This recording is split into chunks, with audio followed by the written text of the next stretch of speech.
आणि म्हणून बाळासाहेबांचं जे काही धनुष्यबाणांनी शिवसेना जी काही लोकांनी स्वार्थासाठी काँग्रेसच्या दावणीला बांधली ती आपण सोडून आणण्याचं काम केलेलं आहे। ते आपण आपल्याकडे म्हणजे आपल्याला पुन्हा ताट मानेने शिवसैनिकाला या महाराष्ट्रामध्ये फिरता आलं पाहिजे यासाठी आपण ते केलंय। आणि म्हणून त्यावर लोकांनी आता शिक्कामोर्तब केलंय की आता कोणी विचारू शकत नाही शिवसेना कुणाची, बाळासाहेबांचे विचार कुणाचे।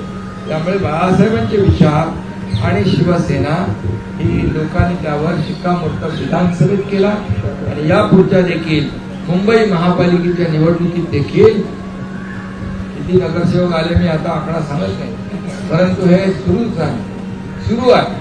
गेल्या 2.5 वर्षामधून 2017 ते 22 या कालावधीतले नगरसेवक शिवसेनेमध्ये येण्याचा ओघ जो आहे तो प्रचंड मोठा आहे। आणि त्यामुळे येणाऱ्या मुंबई महापालिकेच्या निवडणुकीत देखील महायुतीचाच भगवा झेंडा फडकल्याशिवाय राहणार नाही। ही काळ्या दगडावरती बसलेली आहे।